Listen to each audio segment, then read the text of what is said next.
प्यारे साथियों, आप सभी का स्वागत करता हूं अपने एमआरएस स्टडी परिवार में। तो डियर, आज की इस वीडियोस में मैं यहां पे बात करने वाला हूं। जैसा कि आपको पता है कि बीटेक फिफ्थ सेमेस्टर की आपकी जो क्लासेस है वो आपके कॉलेज में स्टार्ट हो चुकी है। और ये क्लासेस जो है आपका 18 दिसंबर से स्टार्ट हो चुका है। और आपका सेमेस्टर एग्ज़ाम जो है अप्रैल में होने वाला है ना। अप्रैल में आपका जो है सेमेस्टर एग्ज़ाम्स भी होने वाला है। तो जो अप्रैल में आपका सेमेस्टर एग्ज़ाम्स होने वाले हैं उसकी तैयारी ऑब्वियसली आपको अभी से स्टार्ट करना पड़ेगा, क्योंकि जो बीटेक का फिफ्थ सेमेस्टर है ये आपके लिए बहुत ही ज़्यादा इम्पोर्टेंट है। क्योंकि इसमें जो भी सब्जेक्ट्स हैं, इसमें अगर टोटल सब्जेक्ट्स के बारे में अगर बात किया जाए तो यहाँ पे आपको मैं बताऊं तो सबसे पहला जो सब्जेक्ट्स है वो मैकेनिक्स ऑफ मटेरियल सब्जेक्ट्स है ना। पहला जो सब्जेक्ट्स है वो मैकेनिक्स ऑफ मटेरियल है। उसके बाद दूसरा सब्जेक्ट है हाइड्रोलॉजी इंजीनियर, हाइड्रोलिक इंजीनियरिंग, जियो टेक्निकल इंजीनियरिंग, है ना। उसके बाद environmental engineering, hydrology and water resource engineering, analysis and design of concrete structures. उसके बाद आपको जो है ट्रांसपोर्टेशन इंजीनियरिंग, है ना। ये सब्जेक्ट्स जो है आपके पढ़ने हैं। ठीक है, तो ये इसमें जो भी सब्जेक्ट्स आपको पढ़ने हैं वो सारे ही सब्जेक्ट आपके एग्ज़ाम, जो भी आप कम्पिटिटिव एग्जामिनेशंस देते हो, सभी कम्पिटिटिव एग्जामिनेशंस के लिए ये सब्जेक्ट जो है बहुत ही ज़्यादा इम्पोर्टेंट रोल जो है आपका निभाता है। तो ये पेपर जो है, मतलब ये सेमेस्टर्स बहुत ही ज़्यादा आपके लिए इम्पोर्टेंट है। तो यहाँ पे आज हम लोग जो है ये हमारा लेक्चर जो है ये इंट्रोडक्टरी लेक्चर होने वाला है। इंट्रोडक्शन वाला लेक्चर्स आपका होने वाला है। तो जियो टेक्निकल इंजीनियरिंग में हम लोग जो है सबसे पहले मॉड्यूल 1 पढ़ेंगे, जिसमें हम लोग जो है इंट्रोडक्शंस के बारे में डिस्कस करेंगे। तो जियो टेक्निकल इंजीनियरिंग में जो है आपका soil mechanics plus foundation engineering plus foundation engineering, ठीक है। तो इन दोनों को कंबाइन स्टडी को जो है जियो टेक्निकल इंजीनियरिंग जो है कहा जाता है। तो आपको जो है जियो टेक्निकल इंजीनियरिंग 1 पढ़ना है ना। जियो टेक्निकल इंजीनियरिंग 1 पढ़ना है, जिसमें आधा ही जियो टेक्निकल पढ़ना है और वो भी आधा में से सॉइल मैकेनिक्स आधा पढ़ना है। और सॉइल मैकेनिक्स आधा जो है 6 सेमेस्टर में पढ़ना है। और फाउंडेशन इंजीनियरिंग जो है आपको 7 सेमेस्टर में पढ़ना है ना। मतलब आपको जो soil mechanics plus foundation engineering है ये आपको अभी स्टार्ट करना है 5th सेमेस्टर में, और ख़त्म कब होगा आपका, तो 7th सेमेस्टर में ये आपका जो है पूरा अच्छे तरीके से आपको जो है कंप्लीट होगा। तो आप अगर अभी इस सब्जेक्ट को स्किप करेंगे तो 6 सेमेस्टर में नहीं समझ में आएगा, और 6 सेमेस्टर को स्किप करेंगे तो फिर 7 सेमेस्टर में आपको दिक्कत होगा। तो ये 5th सेमेस्टर आपके लिए, मतलब एक तरीके से अब तक जो भी आपने अपना ब्रांच पेपर नहीं पढ़ा है उसके लिए ये बहुत ही ज़्यादा एक तरीके से नींव वाला जो है कह सकते हो कि यहाँ पे ही जो है आपका एक प्रॉपर नींव जो है यहाँ पे डाला जाएगा। तो सॉइल, सबसे पहले हम लोग बात करते हैं सॉइल। सॉइल क्या है?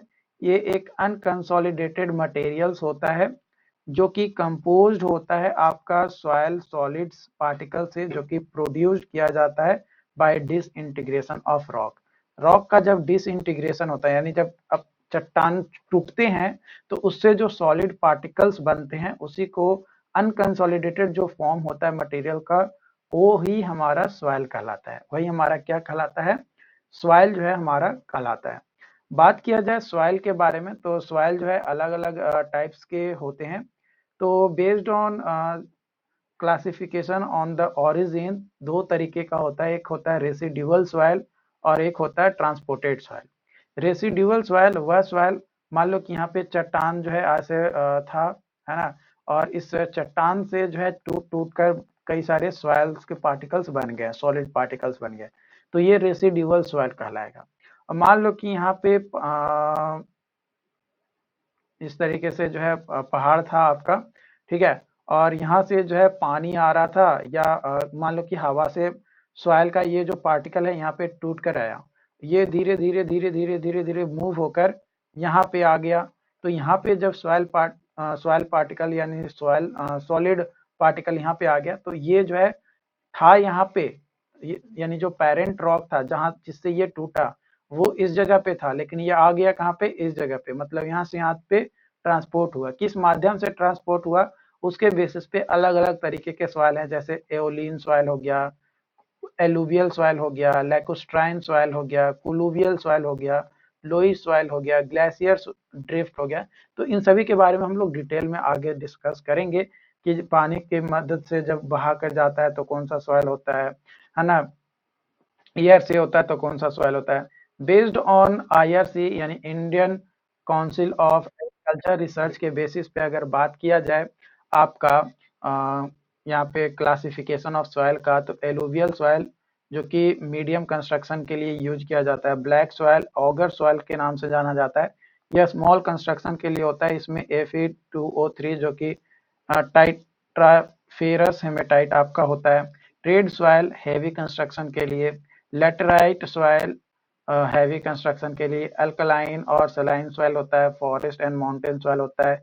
पीटी एंड मर्सी सॉइल भी आपके अलग अलग टाइप से जो है आपको यहाँ पे देखने को मिलेंगे।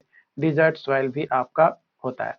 तो रेसिडुअल सॉइल के बारे में यहाँ पे छोटा सा पॉइंट आपको जो है मैं बता देता हूँ कि रेसिडुअल सॉइल वह सॉइल होता है जो कि फॉर्म्ड होता है at the place of disintegration of rock, उसी को जो है रेसिडुअल सॉइल कहलाता है ना। जहाँ पे मतलब पेरेंट रॉक था वहीं पे जो है वो टूट टूट कर जो है जम गया, तो मतलब सॉइल बन गया, तो वो हमारा जो है रेसिडुअल सॉइल कहलाता है। जो प्रॉपर्टीज होता है रेसिडुअल सॉइल का वो सेम होता है पेरेंट रॉक का, है ना। ये जो पेरेंट रॉक है जिससे वो टूटकर सॉलिड पार्टिकल बना है, उसका प्रॉपर्टीज और जो रॉक का प्रॉपर्टीज है लगभग सिमिलर होगा, मिलता जुलता होगा, ठीक है। लेकिन वही जो ट्रांसपोर्टेड सॉइल होंगे, ट्रांसपोर्टेड सॉइल में ऐसा कोई भी कंडीशन जो है हमें देखने को नहीं मिलता है ना। ट्रांसपोर्टेड सॉइल में बात किया जाए तो ये किसी भी माध्यम से ट्रांसपोर्ट हो सकता है एक जगह से दूसरे जगह, चाहे वो एयर से हो, विंड से हो, वाटर से हो, आइस से हो, ग्रेविटी से। तो इसलिए इसका जो प्रॉपर्टीज होता है ना, जो सॉइल का जो प्रॉपर्टीज होता है वो डिफर होता है from the parents rock. Parents rock का जो प्रॉपर्टीज होता है उससे ये क्या होता है, डिफर होता है, अलग होता है। तो ये चीज जो है आपको ध्यान रखना है। तो ये तो मैं छोटा सा यहाँ पे बस लेक्चर्स आपको मैं लिया हूँ। अगर आपको नोट्स चाहिए, है ना, अगर नोट्स चाहिए तो नोट्स के लिए जो है आपको इंजीनियर